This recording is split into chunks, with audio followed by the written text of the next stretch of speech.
बच्चों, तो कैसे हैं आप। एक बार फिर आपका स्वागत है हमारे यूट्यूब चैनल इन्फिनिटी मैथमेटिक्स में। आज की इस क्लास में हम पढ़ने वाले हैं बेटा कक्षा 9 अध्याय 8 जिसका नाम है चतुर्भुज। चतुर्भुज से संबंधित प्रश्नावली 8.2 आज इस वीडियो में हम कंप्लीट करने वाले हैं। इस वीडियो के माध्यम से सारे के सारे क्वेश्चन हम आपके पास लेके आ रहे हैं, वो भी सरल मेथड के साथ। सभी के सभी क्वेश्चनों को हम सॉल्व करेंगे, बारी बारी से एक एक करके सारे के सारे क्वेश्चन हम सॉल्व करेंगे। तो चलिए स्टार्ट करते हैं आज की क्लास। पहला हमारा क्वेश्चन है प्रश्नावली 8.2 का। एबीसीडी एक चतुर्भुज है, एक एबीसीडी चतुर्भुज है जैसे तक मैंने यहाँ बनाया हुआ है। आप देखेंगे क्वेश्चन में भी दिया हुआ है एबीसीडी एक चतुर्भुज है, आपने देखा होगा, जिसमें पी क्यू आर एस, आप देखोगे पी क्यू आर एस, ये भुजाएं कौन कौन सी, A B, B C, C D और डी ए, इन भुजाओं के ये मध्य बिंदु देखो। जैसे डी ए का मध्य बिंदु क्या होगा, एस होगा, ए बी का मध्य बिंदु क्या होगा, पी होगा, और बी से सी का मध्य बिंदु क्यू होगा, और सी से डी का जो मध्य बिंदु होगा, वो जो मध्य का मतलब जो बीच में स्थित है दोनों के, ठीक है, इन बिंदुओं के बीच में जो स्थित है वो मध्य बिंदु होगा उस रेखा का, ठीक है। तो ये मध्य बिंदु होगा।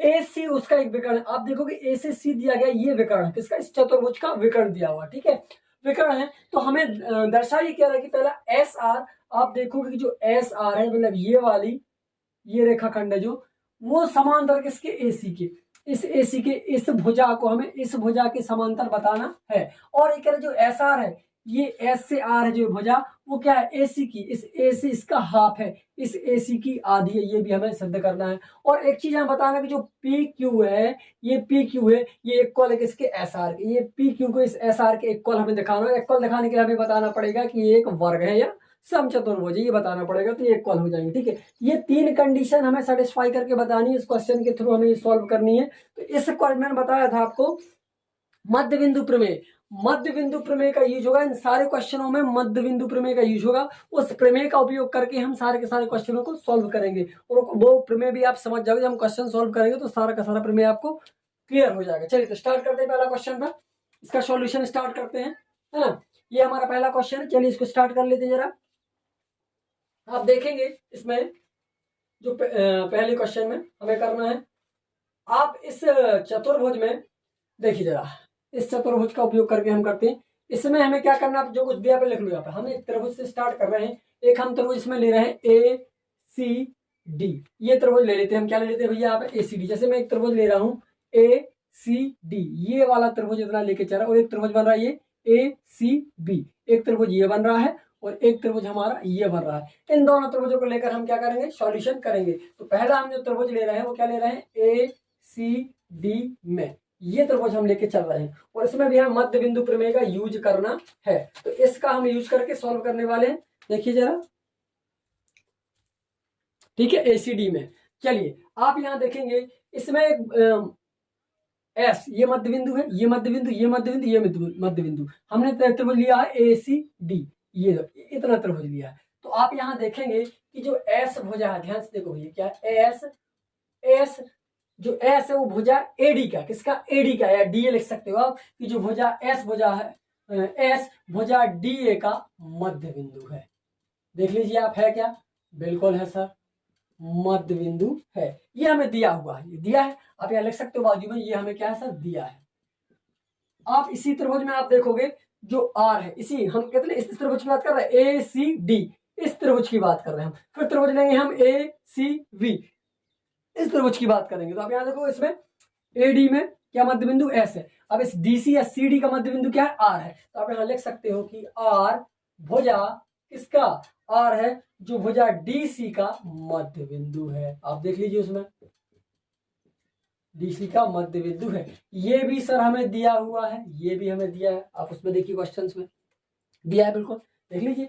एडी का मध्य बिंदु एस है, और आप देखेंगे सी डी का मध्य बिंदु आर है। तो मैंने वही लिखा हुआ है कि जो एस भुजा है वो डी ए का मध्य बिंदु है, जो एस है वो भुजा डी ए का मध्य बिंदु, जो आर है वो भुजा डीसी का मध्य बिंदु है। आप ऐसे भी लिख सकते हो, क्लियर। आगे देखते हैं, अब मध्य बिंदु प्रमेय का यूज हम करें, अतः आप लिख सकते हो यहाँ पर, अतः आप सीधा लिख सकते हो मध्य बिंदु प्रमेय से कि जो हमारा एस आर है, आप देखो कौन सा, ये एस आर, क्योंकि हम इस त्रिभुज की बात कर रहे हैं, इतना त्रिभुज लिया हमने, तो इसमें लिख सकते हो जो एस आर है, आप सीधा यहाँ लिखोगे जो एस आर है वो समांतर किसकी है, जो एस आर है वो समांतर है एसी के। देखिए बिल्कुल ये इसके समांतर है कि नहीं, ठीक है। तो यहाँ लिख सकते हो कि एस आर समांतर है सर एसी के, और आप यहाँ देखोगे कि जो एस आर होगी, जो ये एस आर है इस ए सी की हाफ होगी। देखो ये इतनी है और ये डबल है, तो आप ये वाली और ये वाली रेखा देखो इतना है और इन दोनों को ऐड करोगे तो भी इतनी हो जाएगी। ठीक है, तो आप कह सकते हो सीधा यहाँ पर कि जो एस आर है सर, वो एस आर किसके हाफ होगा, ए सी के हाफ होगा, ए सी का हाफ होगा।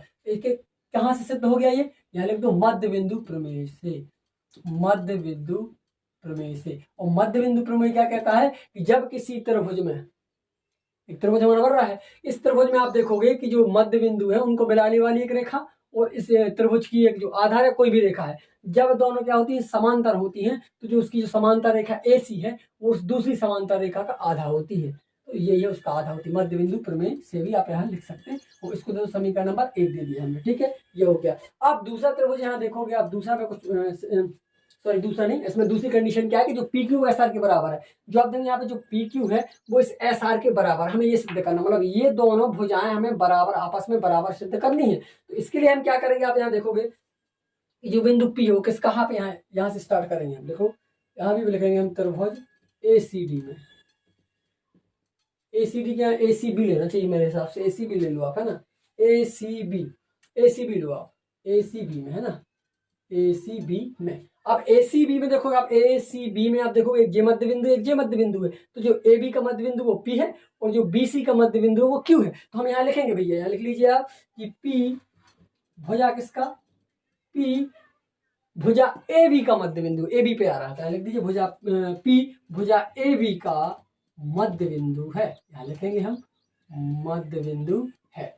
ये भी क्या सर दिया हुआ है, आपको ऐसे देना है, क्या है दिया है। दूसरा आप देखोगे कि बीसी का मध्य बिंदु क्यू है, तो ये भी यहाँ लिख दीजिए कि क्यू भुजा बीसी का मध्य बिंदु है।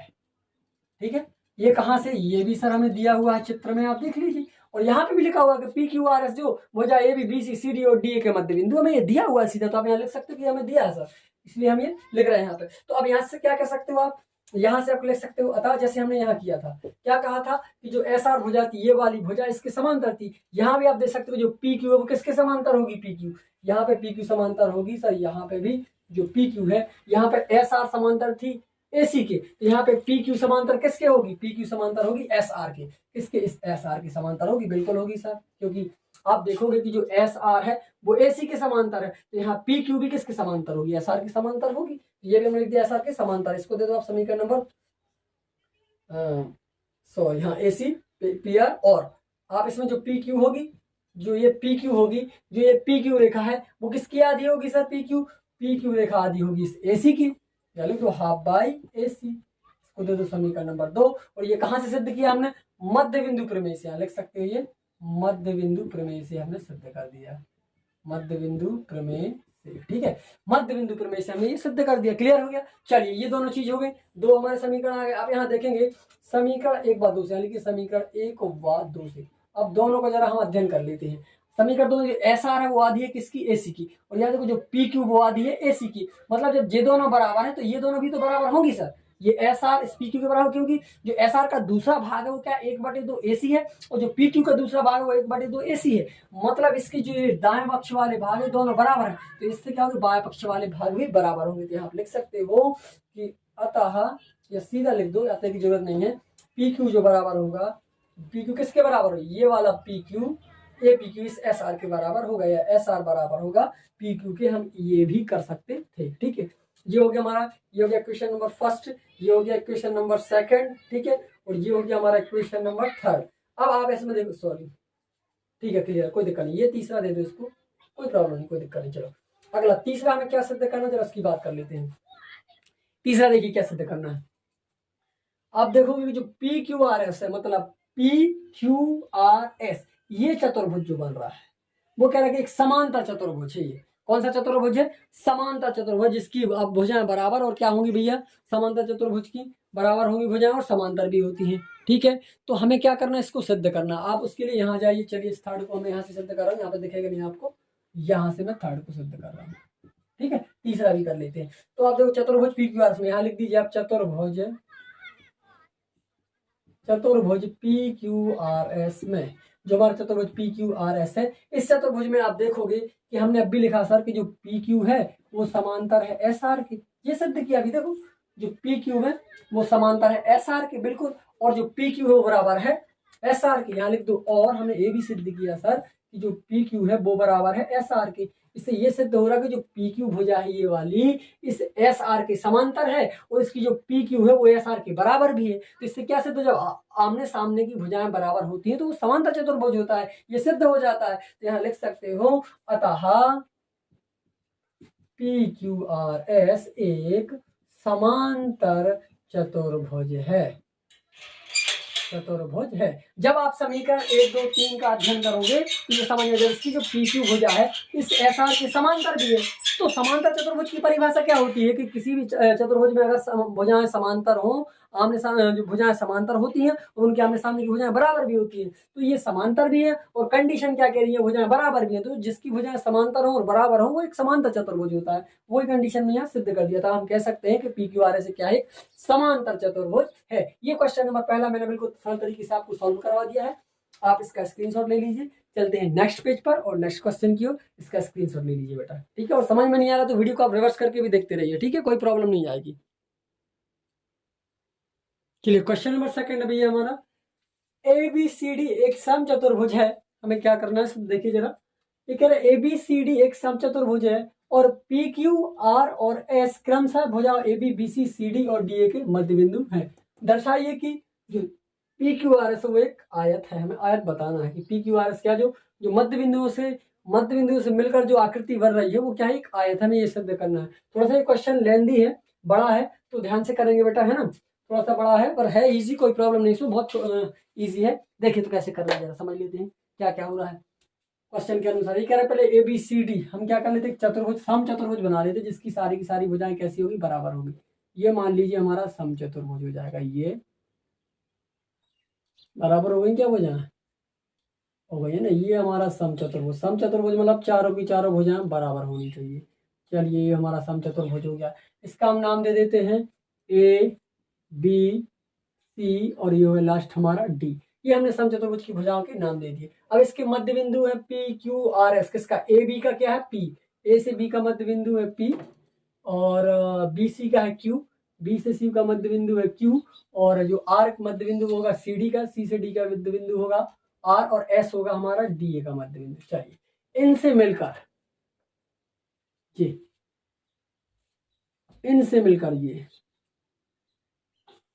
इनसे मिलकर बन रहा है हमारा एक चतुर्भुज बन रहा है। इनका नाम दे दीजिए P Q R S, P Q R S. ये इनसे मिलकर बन रहा है हमारा चतुर्भुज।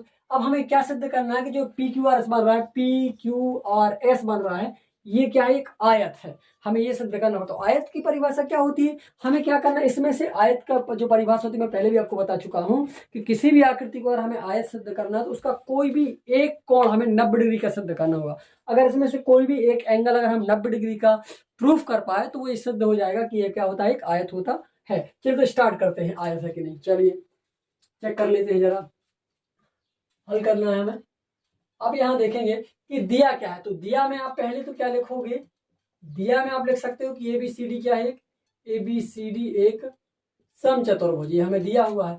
और सम चतुर्भुज के साथ साथ क्या कर सकते हो, ये भी लिख सकते हो पी क्यू आर एस क्या है, पी क्यू आर एस भुजा ए बी सी डी के मध्य बिंदु। ये भी आप यहाँ जोड़ सकते हो, ठीक है। थोड़ी सी जगह कम है इसलिए मैं पूरा लिख नहीं रहा हूँ, क्वेश्चन लेन दिए तो दिया में आप लिख सकते हो। और हमें सिद्ध क्या करना है, आप यहाँ लिखोगे सिद्ध करना है। देखिए सिद्ध क्या करना है, हमें सिद्ध करना है, ये कह रहे देखो, दर्शाइए कि मतलब सिद्ध करना होता है कि चतुर्भुज पी क्यू आर एस एक आयत होता है। हमें सिद्ध करना है कि जो पी क्यू आर एस है एक आयत है, पी क्यू आर एस एक आयत है, ये हमें सिद्ध करना है, ठीक है। पी क्यू आर एस क्या है, एक आयत है, ठीक है। पी क्यू आर एस एक आयत है, इस आयत को हमें सिद्ध करना है। चलिए तो स्टार्ट करते क्लास। और इसके आगे करना है, हम इसमें क्या करेंगे, उत्पत्ति में आप देखोगे, उपपत्ति में हमें एक दो त्रिभुज लेके चल रहा है इसमें। ये देखो आप कोई भी इसमें एक हम विकर्ण ले लेंगे, मान लीजिए हमारा विकर्ण एसी और ले लें, तब दो त्रिभुजों का निर्माण होगा। ये हमारे विकर्ण है, तो सॉरी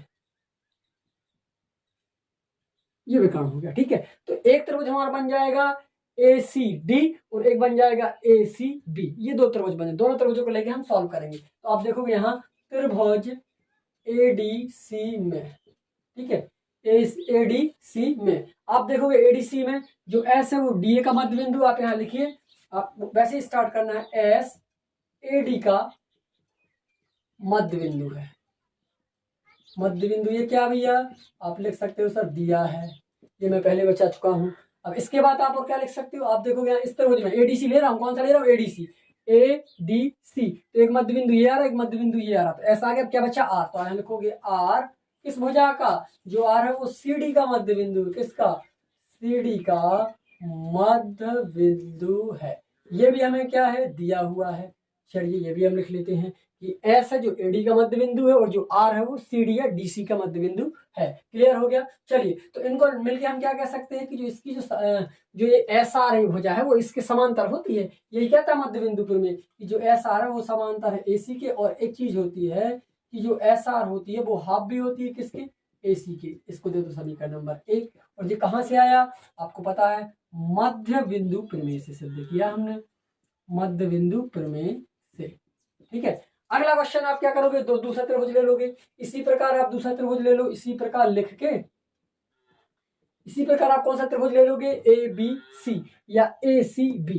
अभी हमने लिया ADC या ACD, अब ले लेंगे हम ACB ले लेंगे, ठीक है, ACB ले लेंगे, उसको भी लिख सकते हैं इसी प्रकार करके आप लिख सकते हो त्रिभुज, त्रिभुज ABC में, ABC में, त्रिभुज ABC में आप देखोगे, त्रिभुज ABC में आप देखना है, त्रिभुज ABC में वही कंडीशन आएगी कि ABC में एक बिंदु P और एक बिंदु Q है, तो यहाँ लिख सकते हो आप P और Q को, आपको लिखना है तो इसी प्रकार लिख सकते हैं, सीधा लिख दो, लिख दो, चलो यहाँ पे ना क्या है, बिंदु P की बात आ रही, तो P भुजा किसका है, P भुजा AB का मध्य बिंदु है, AB का मध्य बिंदु है, ठीक है। और दूसरा क्या लिख सकते हो, Q BC का मध्य बिंदु, यहाँ लिखिए Q भुजा BC का मध्य बिंदु है। अगर आपको राइटिंग समझ में नहीं आ रही है ना, तो आप क्या कर सकते हो, उसको सुन के भी मैं क्या बोल रहा हूँ, ठीक है, मध्य बिंदु है, BC का मध्य बिंदु है। अब हम क्या करेंगे, जब मध्य बिंदु तो हम क्या लिख सकते हैं, यहाँ पे एक चीज लिख सकते हैं सर, जैसे यहाँ पे लिखा था SR का था तो SR हो जाएगा, PQ का तो क्या हो जाएगा, PQ समांतर किसके होगा, PQ भी समांतर होगा भैया, PQ समांतर होगा AC के, और क्या हो जाएगा, PQ आधा हो जाएगा, जो PQ है वो किसके आधा हो जाएगा, AC का आधा होगा सर। ये एक था तो ये हो गया 2, रीजन क्या है, मध्य बिंदु प्रमेय से, रीजन वही है इसका, मध्य बिंदु प्रमेय से हमने इसको सिद्ध कर लिया। अब आप देखोगे इसमें, इससे ये सिद्ध होगा समीकरण 1 व 2 से, देखो समीकरण 1 व 2 से, समीकरण 1 व 2 से क्या होगा, जो SR है वो PQ के समांतर होगी, और जो SR है वो PQ के बराबर भी होगी, तो यहाँ लिखोगे आप कि SR समांतर है PQ के, और कंडीशन क्या बन रही है सर कि जो SR है वो बराबर भी होगी PQ की, क्योंकि दोनों क्या है, हमने सिद्ध ही किया कि ये दोनों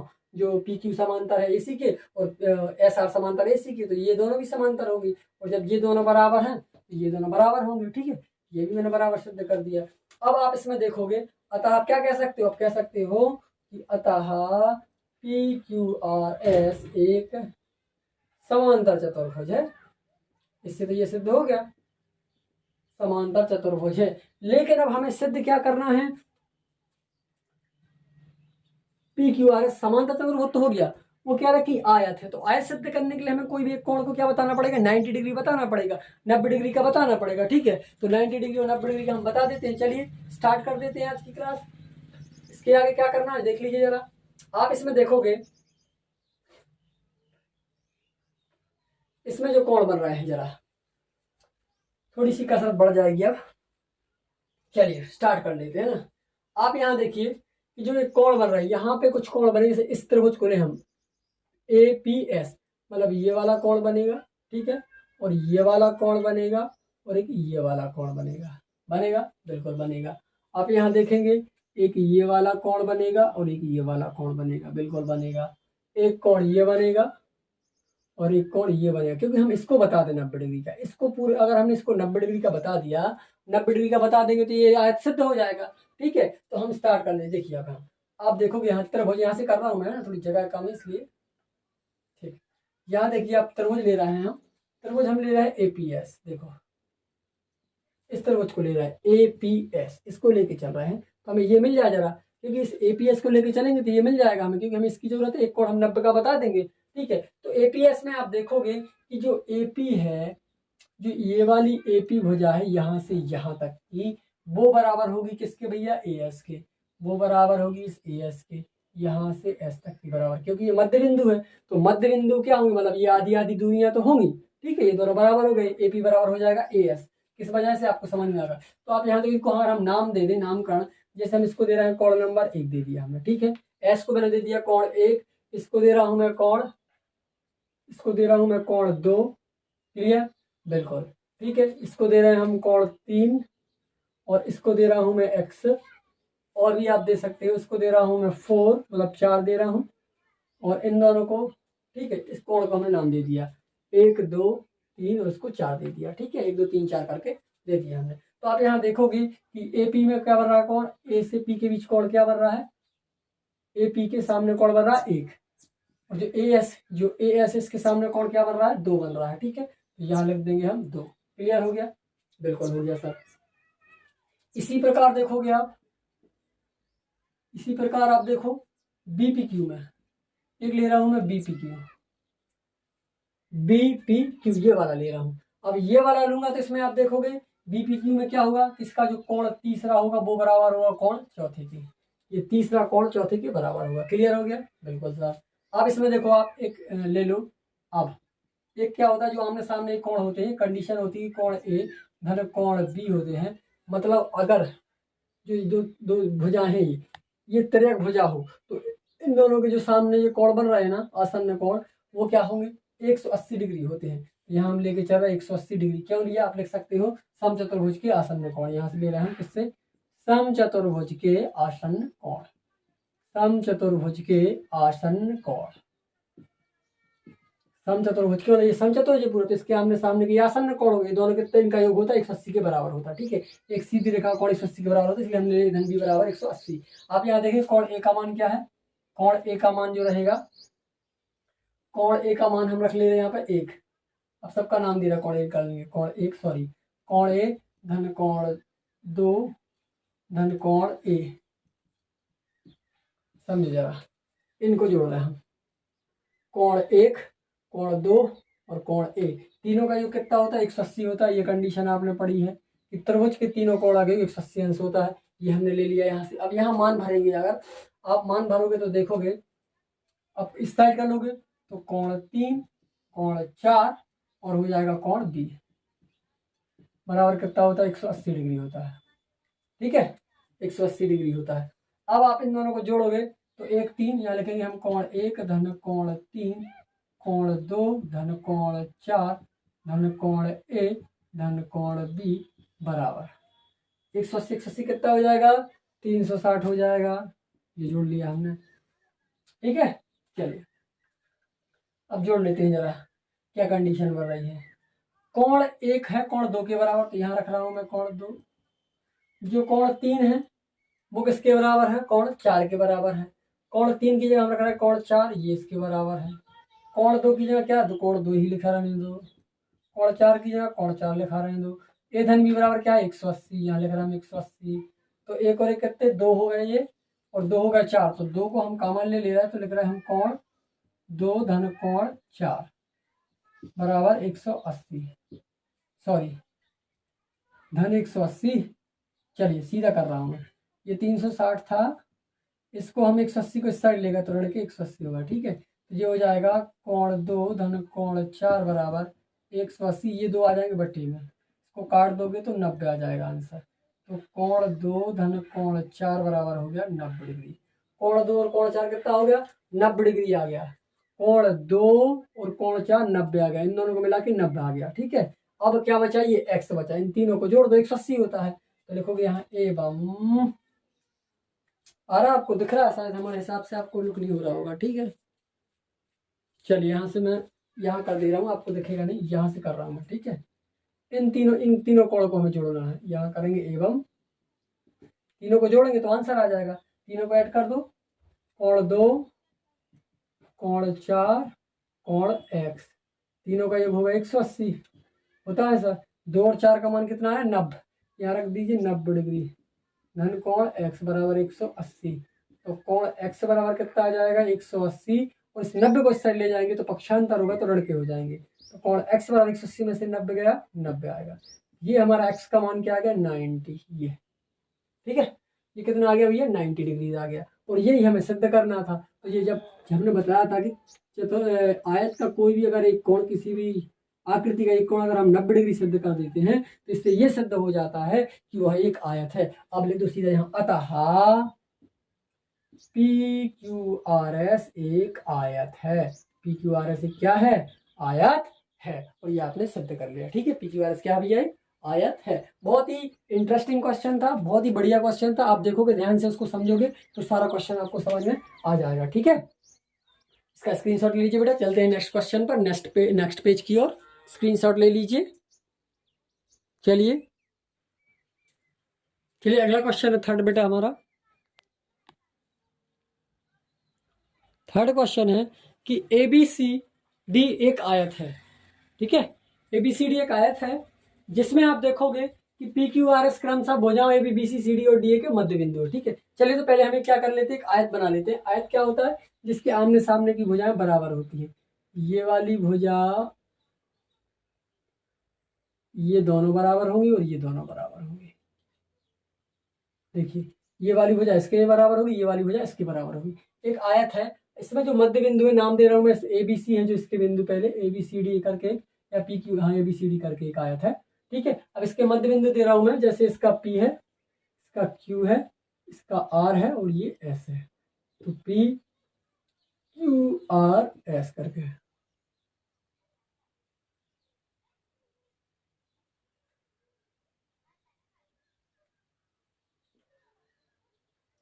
ये। ठीक है, और इसमें देखेंगे हम ACC हमारा विकर्ण है, विकर्ण की हमें जरूरत पड़ सकती है। ये ठीक है, चलिए तो हमें क्या करना है, सिद्ध करना है कि एक समचतुर्भुज है। पहले तो क्या लिखोगे आप, दिया में, तो मैं नहीं लिख रहा हूं, आप दिया में क्या लिखोगे कि ABCD एक आयत है जिसमें PQRS भुजा ABCD के मध्य बिंदु, लिख दिया आपने बस। अब सिद्ध करना में क्या लिखोगे आप, सिद्ध क्या करना है उसको यहाँ लिखोगे आप। सिद्ध करना में इतना करने से आपको 2 नंबर मिल जाएंगे। सिद्ध करना में क्या लिखना है, दर्शाइए कि PQRS एक समचतुर्भुज है। लिखोगे सीधा कि PQRS एक समचतुर्भुज है, ये हमें सिद्ध करना है। समचतुर्भुज मतलब जिसकी चारों भुजाएं बराबर हैं, ये हमें सिद्ध करना है कि PQRS समचतुर्भुज है। क्लियर, चलिए अब स्टार्ट करना। पहले क्या करेंगे, हम मान लीजिए हम यहाँ त्रिभुज पहला ले लेंगे ADC और एक ले लेंगे हम ABC। ये दोनों त्रिभुजों को लेके चलेंगे, तो पहले इसको तो लेके चलेंगे, उसमें 2 बिंदु आएंगे ये दोनों, और इस त्रिभुज को लेके चलेंगे तो इसमें ये दोनों मध्य बिंदु आएंगे। चलिए तो स्टार्ट कर देते हैं। ठीक है, चलिए लिखेंगे यहाँ उपपत्ति में आप लिखोगे, उपपत्ति में आप लिखोगे कि त्रिभुज ADC से, किससे, ADC में, ADC इसमें ये दोनों मध्य बिंदु है, इनको ले लेंगे। तो आप यहाँ लिखोगे कि S किसका मध्य बिंदु, देख लीजिए जो S है वो AD का मध्य बिंदु है, लेकिन S AD का मध्य बिंदु है। और ये कहाँ से आया, ये आप लिखोगे सर ये तो दिया है, सर कहाँ दिया है, देखिए आप यहाँ ये लिखा है कि P AB का मध्य बिंदु है, Q BC का मध्य बिंदु है, R CD का मध्य बिंदु और S DA का मध्य बिंदु है। तो वही मैंने यहाँ पे लिखा हुआ है। ठीक है, अब आप देखोगे R, इसमें दूसरा बिंदु क्या आ रहा है, देखो S आ गया, और ये इसमें इतने त्रिभुज में, इस त्रिभुज में आ रहा है S और R, तो हम R को ले लेंगे। R किसका है, R है वो CD का, DC भी लिख सकते हो। ठीक है, जो R है वो CD का मध्य बिंदु है, लिख दो। ये भी क्या है, आप लिखोगे सर ये दिया है, इसका रीजन क्या है, ये हमें क्वेश्चन में दिया हुआ है।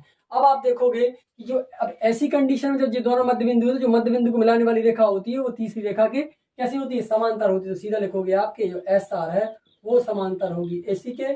और क्या होता है इसमें, जो SR होती है वो हाफ होती है किसकी, AC की हाफ होती है। इसको समीकरण नंबर 1 दे दो। ये कहाँ से आया, मध्य बिंदु प्रमेय से सर सिद्ध किया हमने। मध्य बिंदु प्रमेय यही कहता है, मध्य बिंदु प्रमेय से। ठीक है, इस मध्य बिंदु प्रमेय से ये आ गया। अब आप क्या करोगे, इसी प्रकार ले लो आप दूसरा त्रिभुज, या सीधा लिख रहा हूं मैं उसमें। दूसरा त्रिभुज में क्या आएगा, एक बिंदु P है और एक Q है, तो सीधा होगा कि जो PQ होगा, जो PQ होगा वो समांतर होगा किसके, PQ समांतर होगा AC के। और आप देखेंगे यहाँ कि जो AC जो PQ है वो हाफ होगा किसके, पी क्यू हाफ होगा AC के। इसको समीकरण नंबर 2 दे दो। रीजन क्या है? ये मध्य बिंदु प्रमेय से। ठीक है, ये दोनों रीजन हो गए। अब आप क्या कर सकते हो, समीकरण 1 और 2 से आप देखोगे, समीकरण 1 व 2 से, ये वाला समीकरण और ये वाला समीकरण, इन दोनों से देखोगे कि जब ये दोनों समांतर हैं और ये वाला भाग इस वाले भाग के बराबर, तो ये वाला भाग इसके बराबर होगा, तो आप सीधा लिख सकते हो कि तब SR समांतर होगा PQ के, और एक कंडीशन और होगी सर, जो PQ होगी वो बराबर होगी SR के। इससे ये सिद्ध होता है कि यह एक समांतर चतुर्भुज होगा। तो आप यहाँ लिख सकते हो कि PQRS एक समांतर चतुर्भुज है, समांतर चतुर्भुज है। क्यों है समांतर चतुर्भुज? क्योंकि ये आमने सामने की भुजा समांतर भी है और बराबर भी है। जब आमने सामने की भुजा समांतर और बराबर होती है तो क्या बनता है? वहां पर एक समांतर चतुर्भुज बनता है। ये परिभाषा होती है। ठीक है, अब यहाँ पे आप क्या करोगे, आगे मैं यहाँ से ले ले रहा हूँ, आप इसमें एक त्रिभुज ले लो, मैं एक त्रिभुज ले रहा हूँ इसमें APS, देखो APS, इस त्रिभुज को लिया मैं यहाँ से AP, और ये हो गया हमारा S, ये त्रिभुज लिया हमने APS। ठीक है, इस APS त्रिभुज में, और आप देखोगे इसमें APS और एक त्रिभुज में इस साइड ले रहा हूँ, उसको दे रहा हूँ मैं BPQ। देखो ये वाला ले रहा हूँ B, ये वाला BPQ, इसको ले रहा हूँ। दोनों को क्या करना है? त्रिभुज BPQ। दोनों को क्या बता दो आप? दोनों को आप सर्वांग सम बता दो।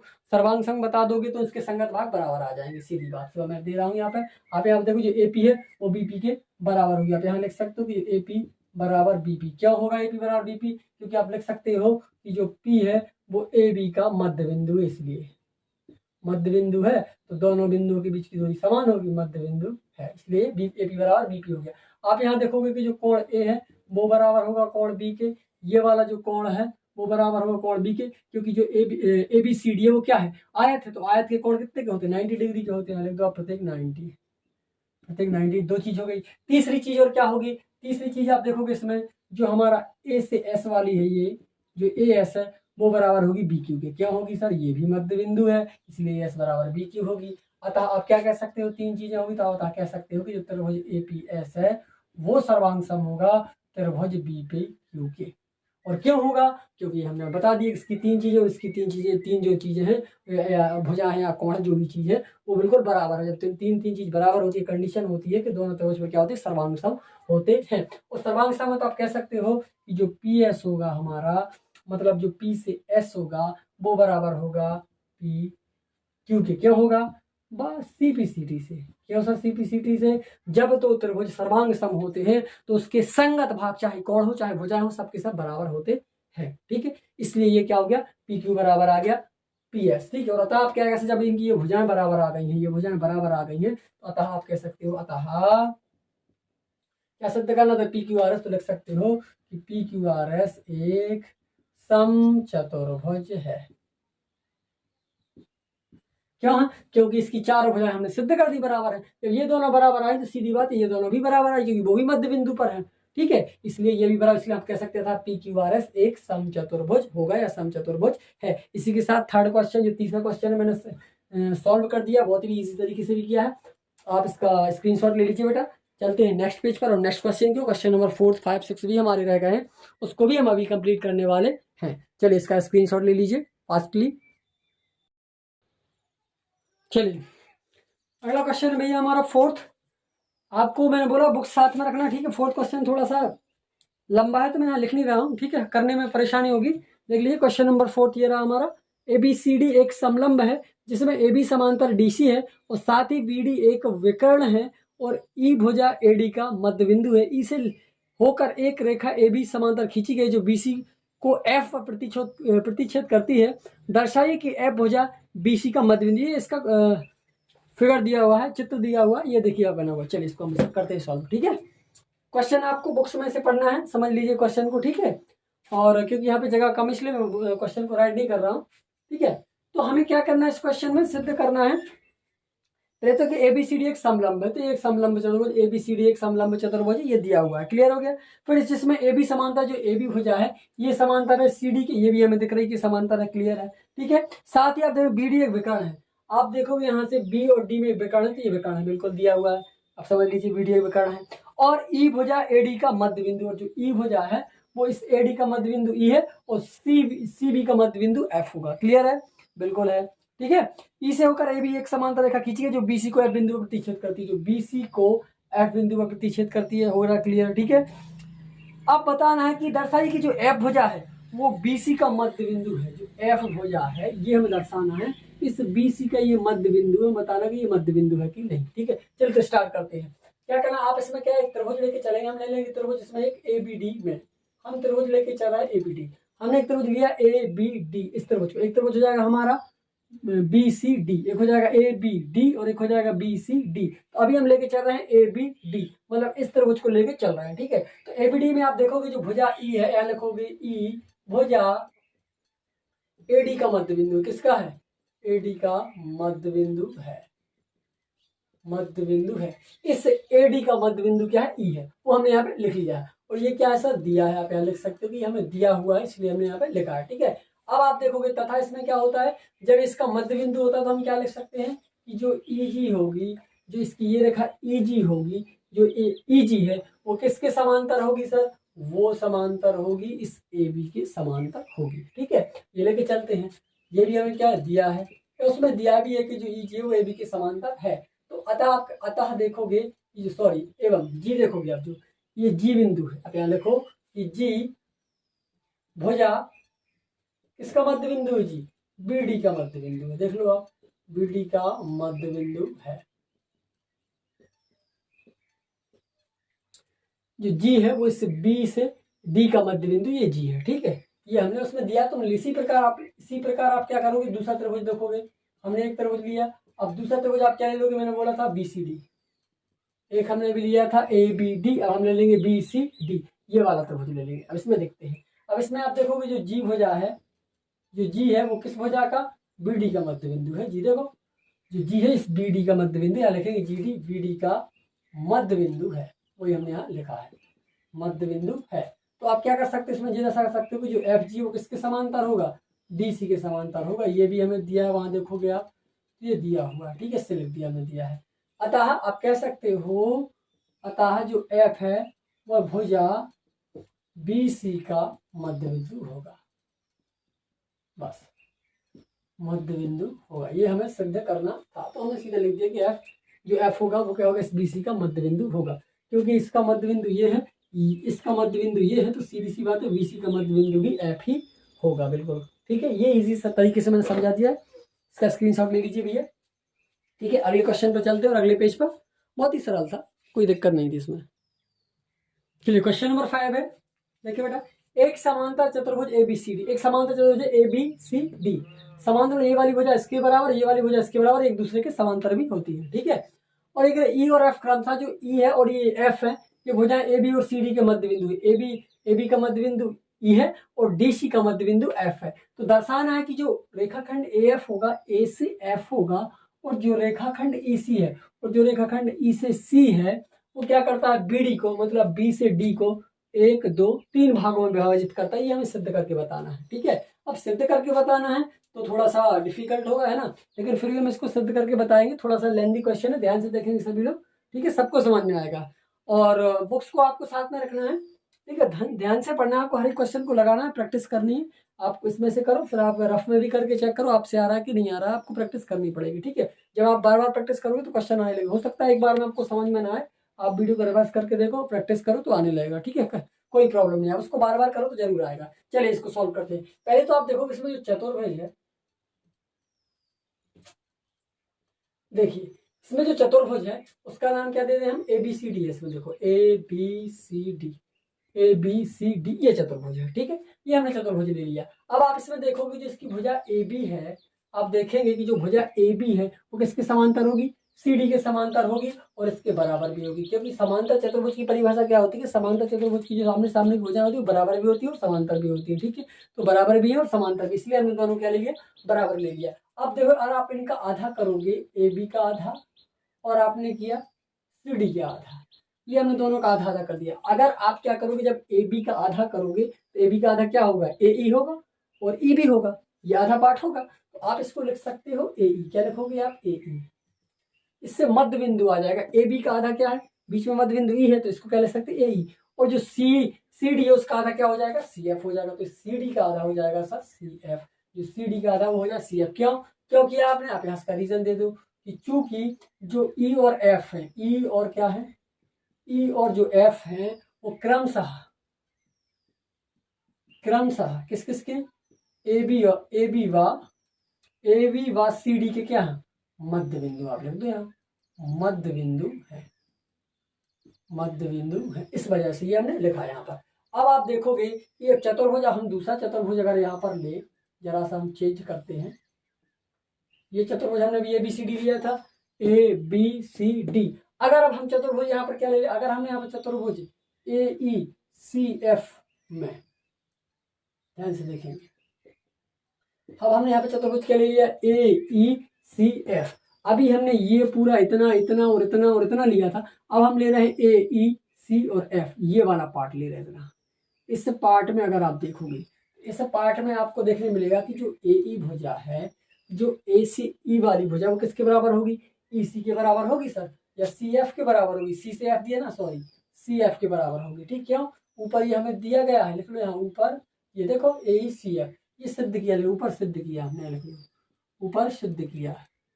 ठीक है, और यहाँ देखोगे जो ए ई भुजा होगी ये बराबर है, तो जो ए ई भुजा होगी किसके समांतर होगी, सी एफ के समांतर भी होगी। तो आप लिख सकते हो ई एफ समांतर होगा सी एफ। क्यों, आप लिख सकते हो कि समांतर चतुर्भुज या चतुर्भुज समांतर या समांतर चतुर्भुज की सम्मुख भुजाएं कैसी होती हैं, सम्मुख भुजाएं कैसी होती है भैया, सम्मुख भुजाएं बराबर होती है, लिख सकते हो बराबर होती है, इस वजह से। ठीक है, अतः हम क्या कह सकते हैं, अतः हम कह सकते हैं कि जो हमारा चतुर्भुज है क्या, ए ई सी एफ एक समांतर चतुर्भुज है, समांतर चतुर्भुज है। इस बॉक्स का मतलब ये है कि समांतर चतुर्भुज मतलब चतुर्भुज। इस बॉक्स को हम किससे डिनोट कर रहे हैं, चतुर्भुज को बॉक्स से डिनोट कर रहे हैं। कह सकते हैं आपकी जो ए ई सी एफ है वो एक क्या है, एक समांतर चतुर्भुज है। ये अंदर से इसके बराबर हो, इसके बराबर हो, इसके समांतर हो, उसके समांतर, तो ये समांतर चतुर्भुज होगा। अब आप आगे देखोगे इसमें हम क्या कर लेते हैं, इसमें हम एक त्रिभुज लेते हैं डी सी क्यू।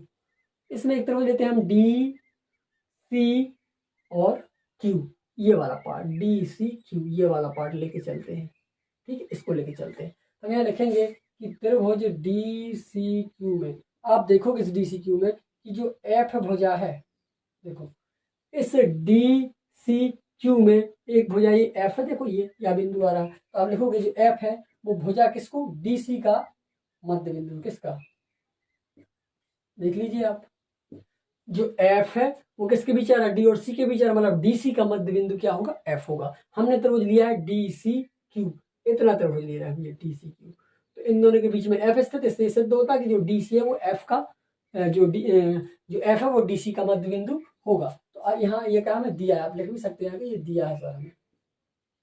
ठीक है, अब क्या करोगे आप इसमें देखोगे ध्यान से, अब इसके आगे हम करने वाले हैं, तो जब क्या बोलते हैं कि जब मध्य बिंदु वाली बात आती है, तो मध्य बिंदु में ज्यादातर हम मध्य बिंदु प्रमेय का यूज करते हैं। जब ये एफ जो डीसी का मध्य बिंदु है, तो आप यहाँ लिख सकते हो तथा जो एफ पी होगा, जो एफ से पी होगा वो समांतर होगा इसके, किसके, जो एफ पी समांतर होगा सी क्यू के, होगा, बिल्कुल होगा सर, सी क्यू के।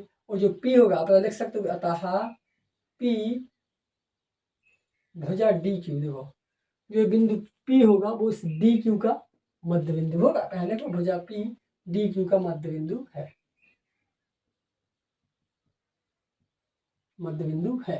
तो आप लिख सकते हो कि अतः जब मध्य बिंदु है तो ये बराबर भी होगा, तो डी पी बराबर होगा D Q, sorry D P बराबर होगा पी क्यू, डी पी बराबर होगा पी क्यू, डी पी बराबर होगा पी क्यू। इसको दे दो समीकरण नंबर 1। इसी प्रकार हम दूसरा त्रिभुज ले लेंगे, अभी हमने लिया था डी सी क्यू, अब दूसरा त्रिभुज हम ले लेंगे, उसका नाम होगा, जो दूसरा हम त्रिभुज ले रहे हैं उसका नाम होगा भैया ए बी पी।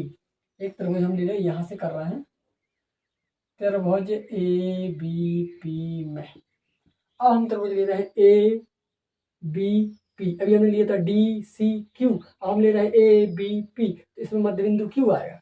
अब यहाँ लिख सकते हो कि एम भुजा ए बी का मध्य बिंदु है, सॉरी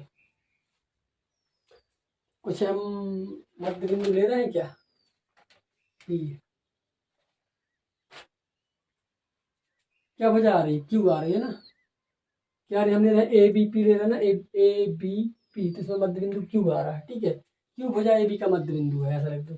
ई, ई है सॉरी, ई भुजा, या पी भी हो सकता है, ए बी का मध्य बिंदु है ना, सॉरी डी एम, 1 मिनट थोड़ा सा मिस्टेक हो रहा है, 1 सेकंड। जो ई क्यू है वो समांतर हो गया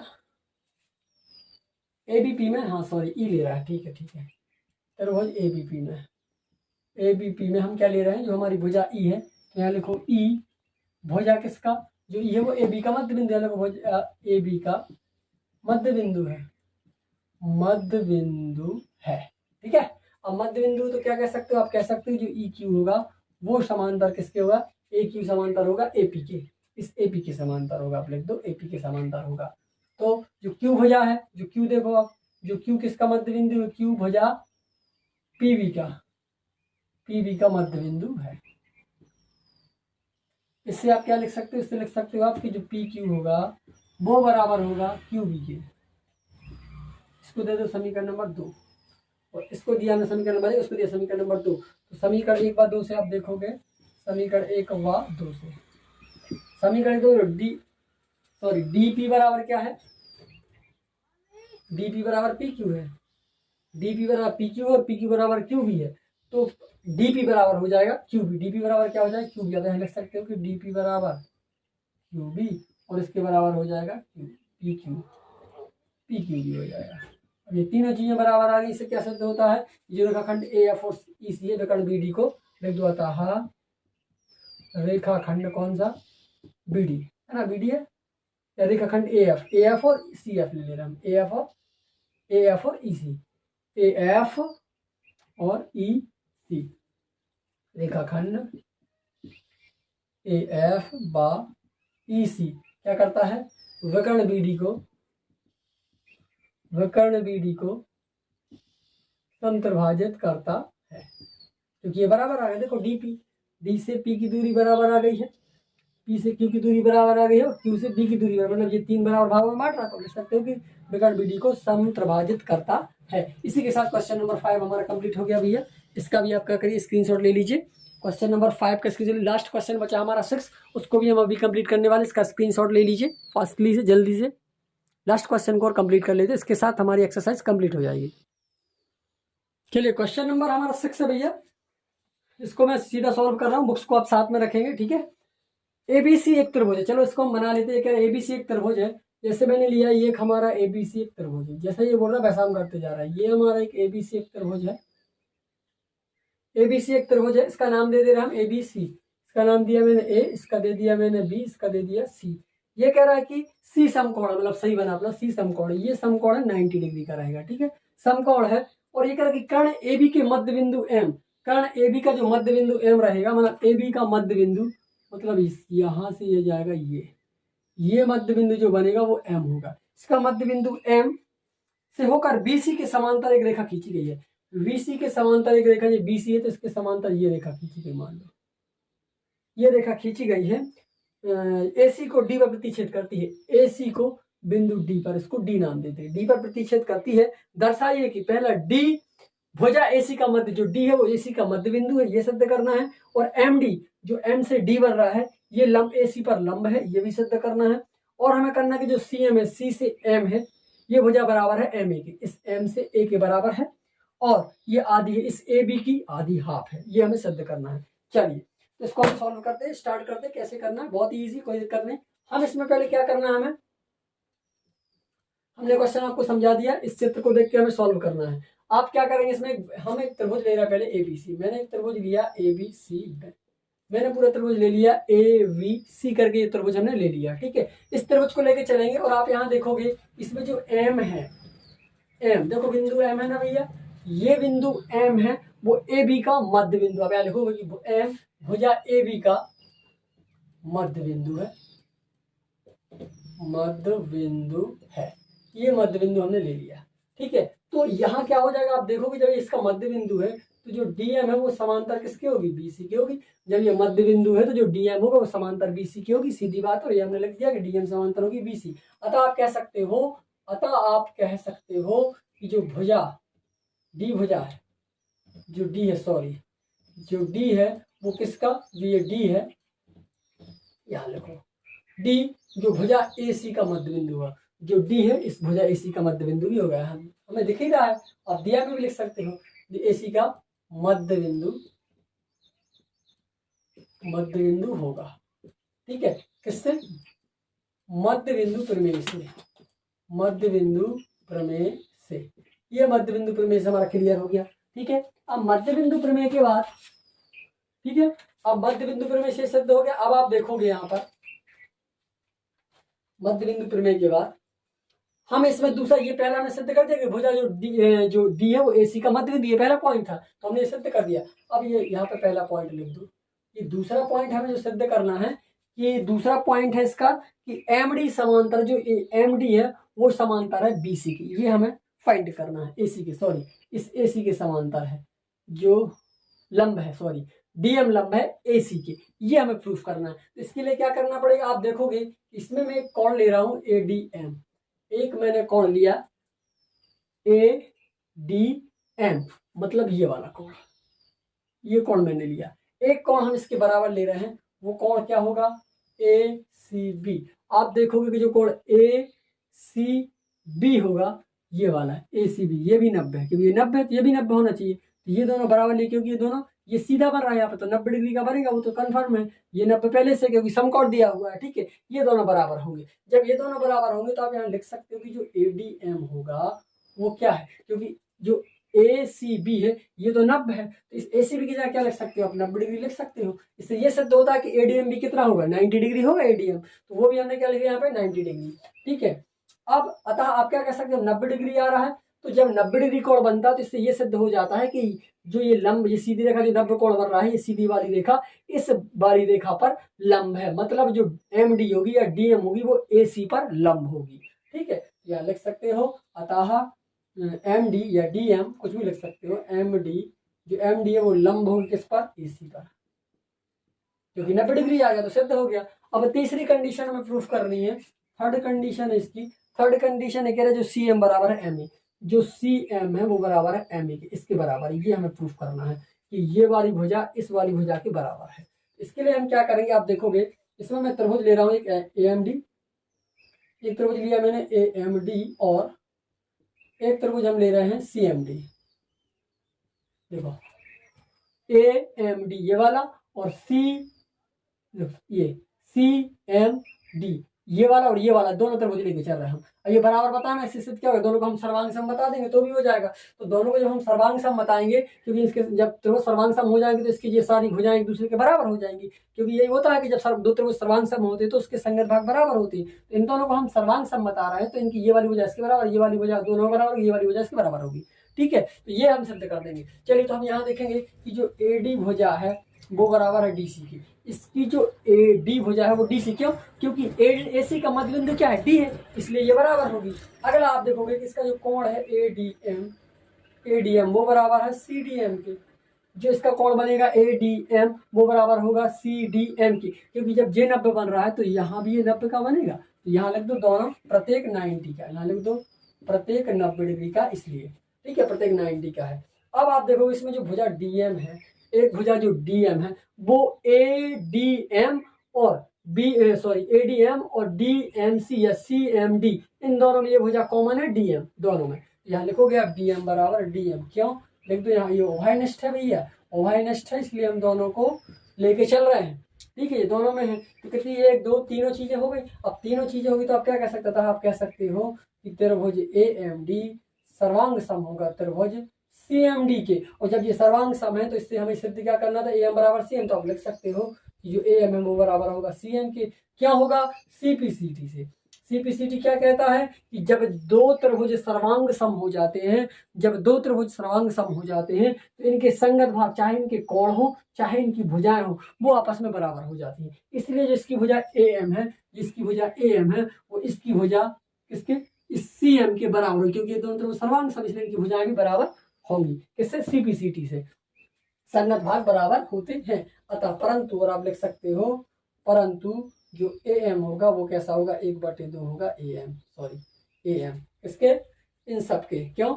जो AM है, देखो आप यहाँ से AM दोगे, वो क्या करना था? आधा बताना था ना, तो हाफ हमने बता दिया, क्योंकि इन्हें लिखा CM बराबर MA या AM बराबर 1/2 AB, सॉरी 1/2 AB रहेगा यहाँ में, AB के मतलब इस AB का आधी होगी। सीधी सी बात है, जब ये मध्य बिंदु है और ये यहाँ तक इसके बराबर है तो ये आधी तो होगी। ठीक है, तो ये हमने सिद्ध कर दिया। और इसी के साथ बेटा जो क्वेश्चन नंबर 6 था, एक्सरसाइज 8.2 प्रश्नावली 8.2 के ये सारे के सारे 6 के 6 क्वेश्चन हमने सॉल्व कर दिए हैं, आपको एक एक करके समझा दिए हैं इसी वीडियो में। इसके बाद हमारा चैप्टर हो गया है टोटली कंप्लीट। ठीक है, चैप्टर नंबर 8 मैंने पूरा कंप्लीट कर दिया है। इसके सारे वीडियो आपको मिल गए होंगे। पहला वीडियो आपको मिला होगा अध्याय 8 चतुर्भुज जो कक्षा 9 का प्रस्तावना वाला, वो आपको मिल गया होगा। दूसरा वीडियो आपको मिला होगा प्रश्नावली 8.1 का, और ये हमारा तीसरा वीडियो प्रश्नावली 8.2 का, जिससे तीनों वीडियो में मैंने पूरा का पूरा चैप्टर आपको समझा दिया, क्लियर कर दिया। सारे के सारे कॉन्सेप्ट आपको मिल जाएंगे। प्रश्नावली वाले वीडियो में आप देखोगे तो सारे कॉन्सेप्ट आपको मिल जाएंगे, कोई प्रॉब्लम नहीं जाएगी। ठीक है, इसके बाद दूसरा वीडियो आपको मिलेगा 8.1 का, और तीसरा वीडियो मिल जाएगा आपको 8.2 का। इसी के साथ जो चैप्टर 8 था वो मैंने पूरा कंप्लीट कर दिया, और आशा करता हूँ कि आपको समझ में जरूर आया होगा। और अगर नहीं आ रहा बेटा तो आप क्या कीजिए, उसको रिवर्स करके वीडियो को देखो, एक दो बार हो जाता है, किसी का पोर्शन कमजोर रहता है ना, रेखा गणित वाला तो दिक्कत हो जाती है चतुर्भुज त्रिभुज को समझना, तो उसको आप दोबारा से करके देख सकते हो तो आ जाएगा, कोई प्रॉब्लम नहीं जाएगी। ठीक है बेटा, और मैं आशा करता हूँ आपको अच्छे से पढ़ना है, सब कुछ सीखना है ना। और मैं सारा का सारा जो सिलेबस है 9th 10th का वो मैं पूरा कंप्लीट करवाऊंगा आपको। सिर्फ आपको हमारे चैनल से जुड़े रहना है, और आपको हमारे चैनल को सब्सक्राइब करके रखना है, बेल आइकन को दबा के रखना, ऑल वाले ऑप्शन को ऑन करके रखना, जब भी मैं वीडियो डालूँ तो आपके पास उसका नोटिफिकेशन आ जाए। ठीक है, तो बेटा आपको सारे ये अच्छे से पढ़ना है, और हमारे चैनल को सब्सक्राइब जरूर करना है। अगर हमारा वीडियो अच्छा लगे तो लाइक शेयर कमेंट जरूर करें, अपने सहपाठी के साथ वीडियो को शेयर करना बिल्कुल ना भूलें। मिलते हैं नेक्स्ट वीडियो में, तब तक के लिए धन्यवाद।